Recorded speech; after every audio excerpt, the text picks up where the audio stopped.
Hello students, आज का भी जो हमारा टॉपिक है उसका नाम है how to control excess demand और deficient demand.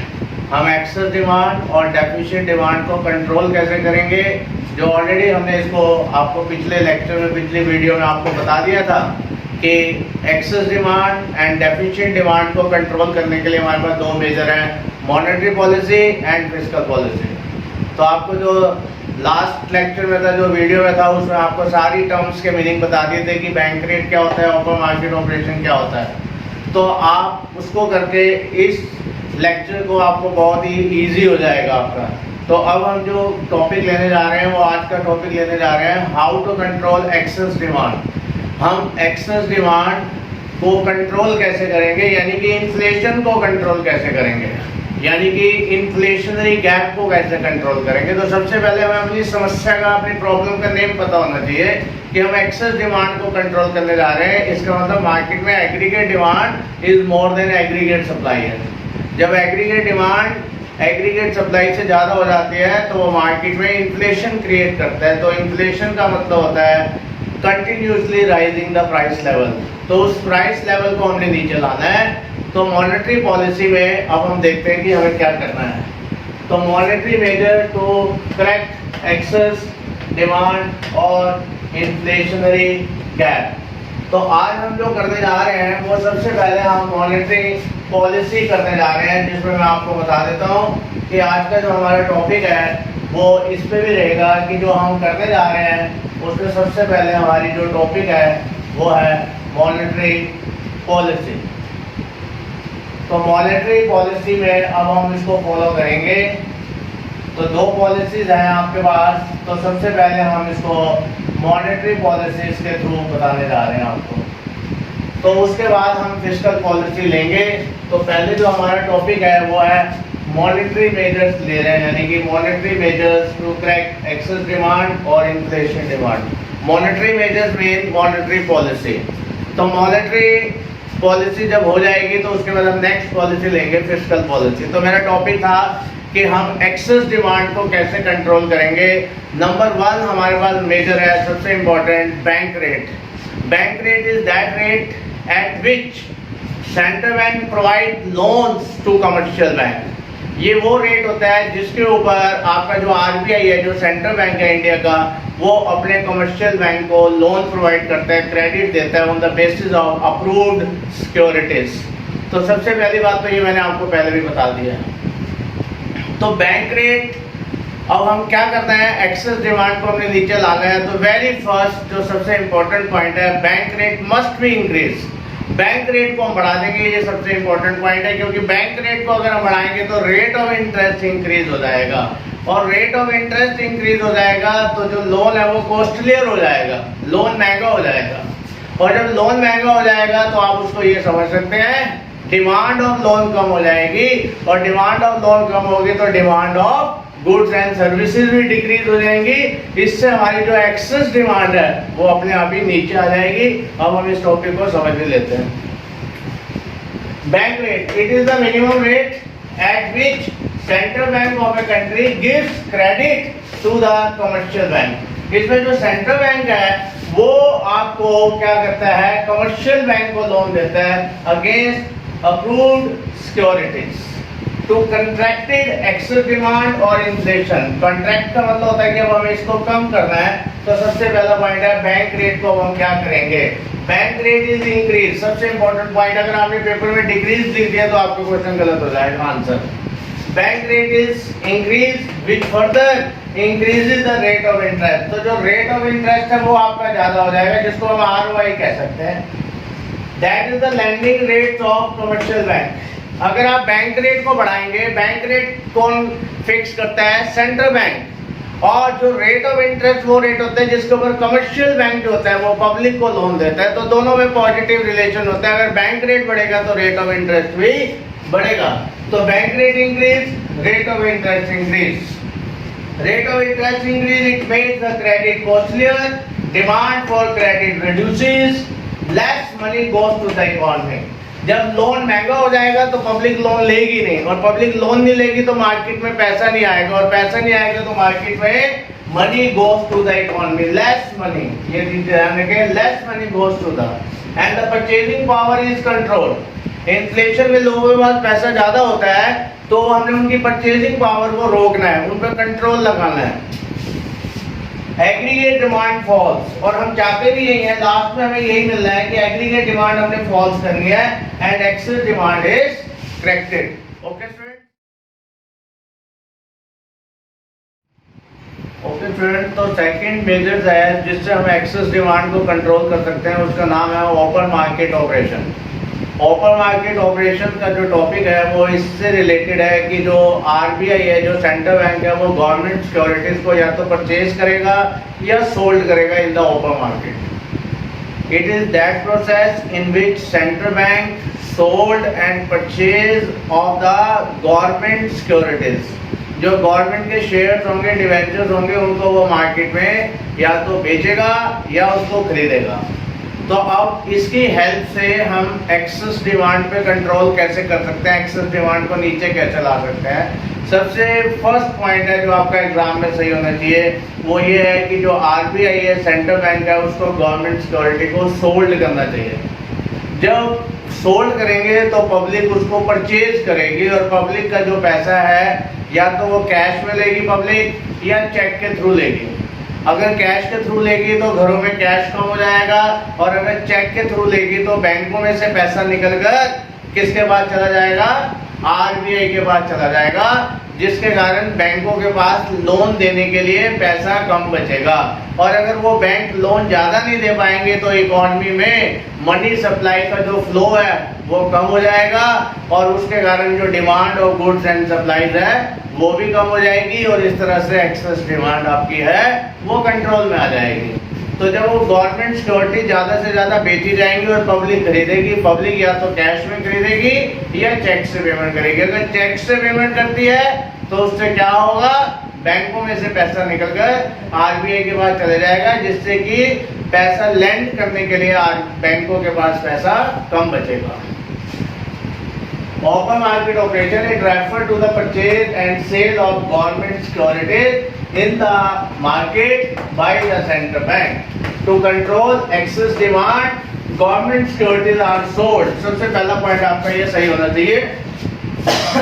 By the central bank in the open market, the central bank, अब जो सेंट्रल बैंक है वो यहाँ पे विड्रू करना चाहता है। Central bank withdrew additional purchasing power from the system, क्योंकि सिस्टम में पैसा ज्यादा है, लोगों के पास पैसा ज्यादा है, या तो कैश ज्यादा पड़ा हुआ है घर में या बैंकों में पैसा ज्यादा पड़ा हुआ है, तो लोग या तो कैश लेंगे मान लीजिए या चेक से लेंगे। अगर चेक से लेते हैं तो बैंकों में से पैसा निकलकर आरबीआई के पास चला जाएगा, जिससे बैंकों के पास पैसा कम हो जाएगा। There will contraction of credit, जिससे कि बैंक क्रेडिट कम दे पाएंगे क्योंकि बैंकों के पास ही पैसा नहीं होगा, that is the contraction of credit होगा, less money flow in the economy होगा। Next point, purchasing power in the economy reduces and aggregate demand falls. तो हम यही चाहते हैं कि लोगों के पास पैसा कम हो जाए and excess demand is corrected. Right student, अब हमारा नेक्स्ट पॉइंट आता है right cash reserve ratio. Cash reserve ratio जैसे मैं आपको ऑलरेडी भी बता चुका हूँ, cash reserve ratio is that percentage of the deposit of commercial bank which is deposited with the RBI. बैंकों के पास जो डिपॉजिट होते हैं उनका कुछ परसेंटेज आपको आरबीआई के पास रखवाना है, सेंट्रल बैंक के पास रखना है फॉर रिजर्व के लिए, फ्यूचर के लिए। तो इसको हम CRR कहते हैं। तो यहाँ पर CRR सबसे पहली लाइन जो आपके एग्जाम में ठीक होनी चाहिए, CRR must be increase. CRR को हम बढ़ा देंगे जिससे बैंकों को ज्यादा डिपॉजिट आरबीआई के पास रखवाने पड़ेंगे, जिसके कारण बैंकों के पास लोन देने के लिए जो मनी है वो कम हो जाएगी और इकोनॉमी में फ्लो कम हो जाएगा मनी का, और लोगों की जो परचेजिंग पावर है वो भी रिड्यूस हो जाएगी। एक तो परचेजिंग पावर हमने जरूर कम करनी है, लोगों की परचेजिंग पावर कम होगी तो उसके कारण एग्रीगेट डिमांड भी कम हो जाएगी, और जिसके कारण लास्ट में एग्रीगेट डिमांड नीचे आएगी और एक्सेस डिमांड कंट्रोल में हो जाएगी। तो स्टूडेंट इसको भी हम देख लेते हैं। It is the minimum percentage of deposit of commercial bank which is kept with the RBI in cash to control excess demand to control the excess demand। तो पहला स्टेप क्या लेंगे, CRR is increased to control the excess demand। The central bank withdrew additional purchasing power। क्योंकि CRR बढ़ा देंगे तो बैंकों को अपने डिपॉजिट का ज्यादा से ज्यादा RBI के पास रखना पड़ेगा, और RBI के पास रखना पड़ेगा तो बैंकों के पास परचेजिंग पावर कम हो जाएगी। There will be contraction of credit and less money flow in the economy। जब बैंकों के पास ही पैसा नहीं होगा तो बैंक आगे उधार कम दे पाएंगे, और इस तरह से स्टूडेंट अब हम आगे चलते हैं।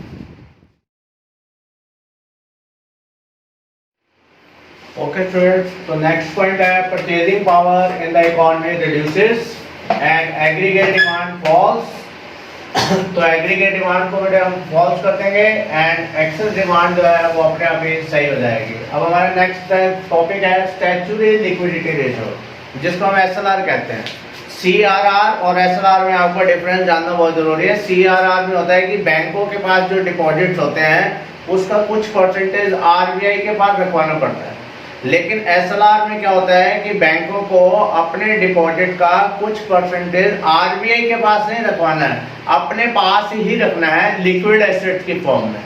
They keep in the form of liquid asset itself. तो हर बैंक को अपने डिपॉजिट का कुछ परसेंटेज जो RBI फिक्स करती है उसका कुछ परसेंटेज अपने पास ही रखना है लिक्विड एसेट्स की फॉर्म में। ये चीज ध्यान रखें, जिससे कि बैंक की लैंडिंग पावर कम हो जाती है। It is the percentage of deposit of commercial banks which every bank is required to maintain with itself in the form of liquid assets। तो मैं दोबारा से बता दूं कि आपको CRR और SLR में जो डिफरेंस है, CRR में बैंकों को अपने डिपॉजिट का कुछ परसेंटेज RBI के पास रखवाना है, और इसमें SLR में बैंकों को अपने डिपॉजिट का कुछ परसेंटेज जो रेट फिक्स किया है सेंट्रल बैंक ने उसको अपने पास ही रखना है लिक्विड एसेट्स में। बाकी इसके जो स्टेप्स हैं, जैसे आपके CRR के जो आपके स्टेप थे ऊपर A से लेकर F तक, वो सेम है। तो जितने स्टेप्स आपने लिखे हैं A to F, तो वो सारे के सारे स्टेप्स आपके SRR में भी एप्लीकेबल होते हैं। तो steps same as cash reserve ratio A to F, same explanation वही है। नेक्स्ट पॉइंट है रेपो रेट। रेपो रेट और bank rate is the same, बस दोनों में फर्क क्या है कि जो रेपो रेट होता है वो वेरी शॉर्ट पीरियड के लिए होता है और फ्यू डेज के लिए भी हो सकता है। जो बैंक रेट की डेफिनेशन है वही रेपो रेट की डेफिनेशन है। रेपो रेट भी RBI ही फिक्स करता है। Repo rate is that rate at which central bank provide loans to commercial bank for very short period, very short term. तो उसके शॉर्ट पीरियड के लिए होता है। तो जो बैंक रेट होता है वो जनरली उसके लिए लॉन्ग के लिए होता है, और जो आपका रेपो रेट होता है वो शॉर्ट के लिए होता है। तो रेपो रेट और बैंक रेट में कुछ खास फर्क नहीं है, दोनों की एक्सप्लेनेशन भी सेम ही है। तो आप जहाँ बैंक रेट को आप कहते थे बढ़ा दें, तो सेम वही है कि repo rate must be increase by the RBI। तो रेपो रेट भी बढ़ा देना चाहिए, जिसके कारण रेट ऑफ इंटरेस्ट आपका क्या हो जाएगा, बढ़ जाएगा। जब रेट ऑफ इंटरेस्ट बढ़ जाएगा तो वो बोरर्स के अगेंस्ट हो जाता है, जो उधार लेने वाले होते हैं उनके अगेंस्ट हो जाता है, और फेवर में चला जाता है जो डिपॉजिट करते हैं। तो इसका मतलब ये हुआ कि जब वो उधार लेने वाला ही नहीं आएगा, जो बोरर ही नहीं आएगा, तो बैंक लोन किसको देगा? तो बैंक की लोन देने की कैपेसिटी कम हो जाएगी, और इकोनॉमी में पैसा भी कम हो जाएगा। और इकोनॉमी में जब पैसा कम हो जाएगा तो आप समझ रहे हैं, तो उसके कारण एग्रीगेट डिमांड जो है वो नीचे आ जाएगी, और एग्रीगेट डिमांड नीचे आने का मतलब है कि एक्सेस डिमांड कंट्रोल में आ जाएगी। Repo rate, it is the rate at which the central bank lends money to the commercial bank for very short term, short period के लिए, for few days भी हो सकता है। बैंक रेट और repo rate की definition is same, step same, but फर्क ये है कि बैंक रेट जो है वो लॉन्ग पीरियड के लिए होता है, रेपो रेट जो है वो वेरी शॉर्ट टर्म के लिए होता है। Central bank must rise in repo rate, repo rate बढ़ा देना चाहिए। Rate of interest on the bank deposit and credit will go up, जिसके कारण रेट ऑफ इंटरेस्ट ऊपर चला जाएगा। अगर आप रेपो रेट बढ़ाते हैं अगर आप रेपो रेट बढ़ाते हैं तो सीधी सी बात है रेट ऑफ इंटरेस्ट भी ऊपर चला जाएगा, ये ध्यान रखें। दोनों में पॉजिटिव रिलेशन होता है, जैसे बैंक रेट और रेट ऑफ इंटरेस्ट में भी पॉजिटिव रिलेशन था। तो ये अब क्या होगा, बेनिफिटिंग द सेवर्स, बेनिफिट तो किसको हो जाएगा, सेवर्स को हो जाएगा जो पैसे जमा कर रहे हैं। एंड गोइंग, ठीक है, एंड गोइंग द बोरर, तो ये किसके अगेंस्ट चला जाएगा, benefiting the सेवर्स and going against the borer.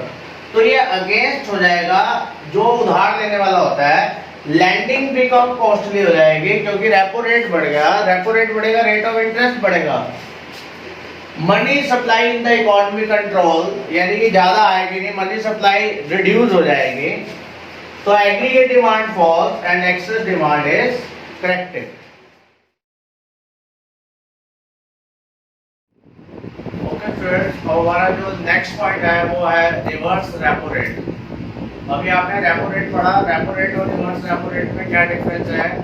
Repo rate में सेंट्रल बैंक कमर्शियल बैंक को लोन प्रोवाइड करता है, लेकिन रिवर्स रेपो रेट में क्या होता है, कमर्शियल बैंक के पास जब सरप्लस फंड होते हैं तो वो आरबीआई को दे देते हैं। ठीक है, ये फर्क है।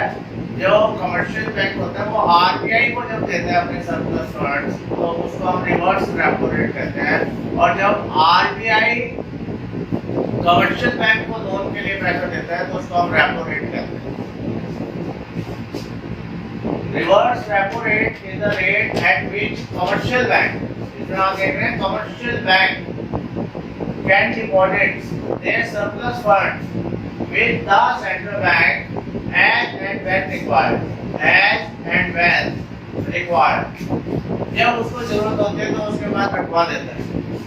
तो इसमें हम क्या कह रहे हैं, rise in the reverse repo rate, reverse repo rate को बढ़ा देना चाहिए, जिससे क्या होगा, बैंकों के पास जो लिक्विडिटी होगी वो कम हो जाएगी, फंड्स कम हो जाएंगे। Reduction in the liquidity present with the banks, banks would not provide more loans, और बैंक जो है वो पब्लिक को ज्यादा लोन नहीं दे पाएंगे। जो बैंक्स के पास ही पैसा नहीं होगा क्योंकि उसने ज्यादा से ज्यादा पैसा आरबीआई के पास रखवा दिया है और बैंक के पास कुछ बचा ही नहीं है। जैसे कि आपके पास कुछ नहीं होगा तो आप भी आगे नहीं दे पाओगे, तो बैंकों के पास भी कम पैसा होगा। Banks would not provide more loan, supply of money in the economy reduces, तो मनी मार्केट में कम हो जाएगा जिसके कारण लोगों की परचेजिंग पावर कम हो जाएगी। Aggregate demand falls and excess demand corrected. और स्टूडेंट हम नेक्स्ट पॉइंट आ रहे हैं, मार्जिनल रिक्वायरमेंट ऑफ लोन। इसकी डेफिनेशन मैं आपको पिछले लेक्चर्स में भी समझा चुका हूं। मार्जिनल रिक्वायरमेंट ऑफ लोन का मतलब है, मार्जिन का मतलब होता है difference between the security amount provided and amount of loan. जैसे कि आप किसी बैंक के पास जाते हैं और उनसे आप लोन की डिमांड करते हैं, तो बैंक कहते हैं भाई आप क्या सिक्योरिटी लेकर आए, तो आप 1 लाख रुपए का गोल्ड ले जाते हैं। तो गोल्ड बैंक के पास आपने रखवा दिया 1 लाख का, बैंक कह रहे हैं मैं आपको 70,000 रुपए दे पाऊंगा, I will give you 70,000 against ₹1 lakh. तो 30,000 इज द डिफरेंस मार्जिन। तो 30,000 जो डिफरेंस है उसको हम मार्जिन कहते हैं। तो ये हर बैंकर एक डिफरेंस रख के चलता है, जो डिफरेंस होता है दोनों के बीच में उसको हम मार्जिन कहते हैं। तो अगर इन्फ्लेशन की सिचुएशन आ रही है, इन्फ्लेशन की सिचुएशन है, तो हमें वो मार्जिन को बढ़ा देना चाहिए। अगर हम वो मार्जिन बढ़ाएंगे तो हो सकता है कि पब्लिक लोन ले ही ना, और हो सकता है कि पब्लिक लोन ना ले या कम ले, तो बैंक लोन भी कम प्रोवाइड करेगा। मार्जिन जो रेट है वो बढ़ा दे, अगर वो बढ़ा देते हैं तो हो सकता है पब्लिक लोन लेने ना आए या कम आए। जब पब्लिक नहीं आएगी तो बैंक भी क्या लोन करेंगे, कम देंगे, कम दे पाएंगे, और बैंक कम दे पाएंगे तो मार्केट में सप्लाई भी कम हो जाएगी, और सप्लाई कम हो जाएगी तो लोगों की परचेजिंग पावर कम हो जाएगी, और परचेजिंग पावर कम होगी तो एग्रीगेट डिमांड गिर जाएगी। Margin here means the difference between the value security and amount of loan. जो आप सिक्योरिटी लगवा रहे हैं 1 लाख, मार्जिन रिक्वायरमेंट इंक्रीज, तो मार्जिन रिक्वायरमेंट को आपने क्या करना है, आपको इंक्रीज कर देना। मार्जिन रिक्वायरमेंट इज इंक्रीज, आप बढ़ा दीजिए during inflation. The central bank withdrew additional purchasing power. There will be contraction of credit. क्योंकि कोई लोन लेने आएगा नहीं या कम लोग लोन लेने आएंगे. Less money flow in the economy. System में कम पैसा आएगा. Less money. उसके कारण क्या होगा? Purchasing power reduces in the economy. Last means F point aggregate demand falls and excess demand is corrected.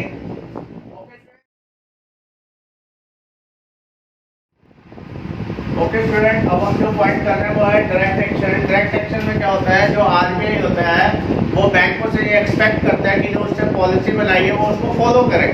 अगर वो उसको फॉलो नहीं करता है तो वो उस पर पेनल्टी लगा सकता है. जैसे कि डीमोनेटाइजेशन के टाइम में आरबीआई ने जो पॉलिसीज बनाई थी वो उससे एक्सपेक्ट करता है कि वो सारी की सारी पॉलिसीज फॉलो करें जो उसने पॉलिसी बनाई है. अगर नहीं बनाएगा तो वो उसके ऊपर फाइन वगैरह लग सकता है.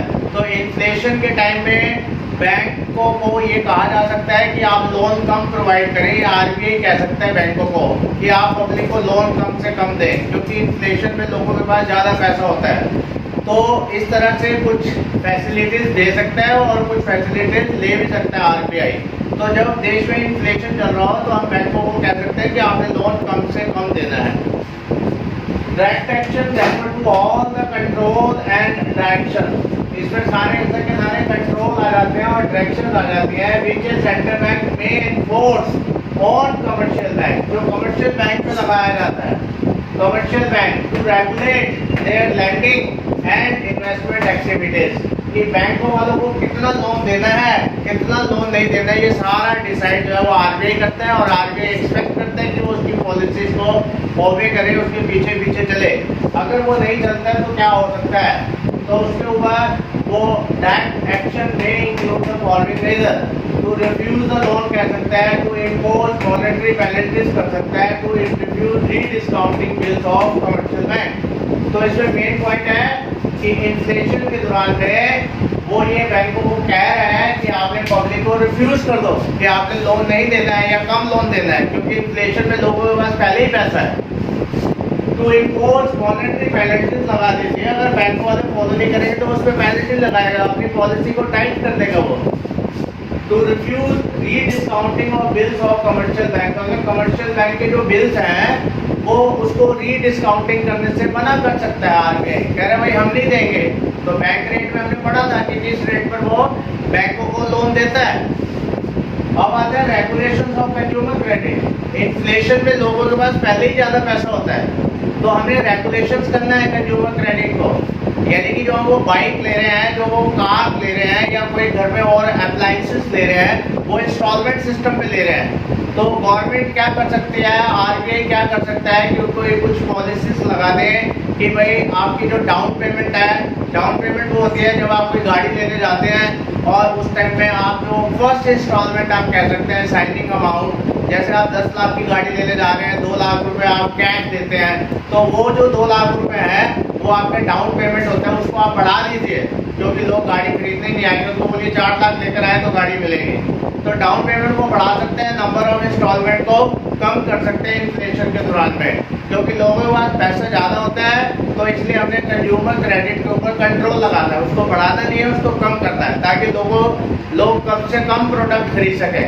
और अगर वो कम से कम प्रोडक्ट खरीदेंगे तो तभी उनको कुछ फ़ायदा होगा, देश को फ़ायदा होगा. क्योंकि जो प्राइस लेवल ऊपर जा रहा है फिर वो प्राइस लेवल नीचे आना शुरू हो जाएगा. और जब हम प्रोडक्ट नहीं खरीदेंगे, कंज्यूमर क्रेडिट नहीं मिलेगा, तो हम बाजार में जाकर डिमांड भी नहीं करेंगे और एग्रीगेट डिमांड कम हो जाएगी. During inflationary condition, the central bank may ask commercial bank through advisors not to grant loans and advances. यानी कि या तो दें या ना दें और बिल्कुल ही कम दें कंज्यूमर्स को. तो यानी कि कंज्यूमर्स को जो ग्रांट है, जो लोन है, वो कम से कम देना चाहिए इन्फ्लेशन के टाइम में. अब आता है आप student last point, monetary policy का क्रेडिट राजमेंट. इसमें आपको कोटा फिक्स कर देना चाहिए. फिक्सिंग द कोटास, यानी कि जो लोन का अमाउंट है इससे ऊपर नहीं मिलेगा. जब लोन ज़्यादा नहीं मिलेगा तो इकोनॉमी में सप्लाई और मनी भी रुक जाएगी. आप समझ रहे हैं इस बात को बैंकों को ये कह दिया जाएगा कि एक लिमिट से ज़्यादा लोन ना दिया जाए, तो जिससे सप्लाई ऑफ मनी डिक्रीज होगी, मार्केट में परचेजिंग पावर कम होगी और एग्रीगेट डिमांड कम होगी, और एग्रीगेट डिमांड कम होगी तो लास्ट में आपका जो एक्सेस डिमांड की प्रॉब्लम है वो करेक्टेड हो जाएगी। Through credit rationing the central bank can fix minimum limit और सीलिंग ऑन लोन, इससे ऊपर लोन नहीं मिलेगा आपको। The central bank may also impose restrictions on credit to a specific categories, अलग अलग कैटेगरीज बना दी जाए कि इस कैटेगरी वाले को इतना लोन मिलेगा, इस कैटेगरी वाले को इतना लोन मिलेगा, इससे ऊपर किसी को नहीं मिलेगा for loans and advances. And last जो हम टॉपिक कर रहे हैं मॉनेटरी पॉलिसी का, उसमें हमने 10 पॉइंट्स किए हैं कि मॉनेटरी पॉलिसीज के थ्रू हम कैसे एक्सेस डिमांड और इन्फ्लेशन को कंट्रोल कर सकते हैं। उम्मीद है स्टूडेंट आपको सबको ये समझ में आ गया होगा पूरा टॉपिक कि मॉनेटरी पॉलिसी से हम एक्सेस डिमांड को कैसे कंट्रोल करते हैं।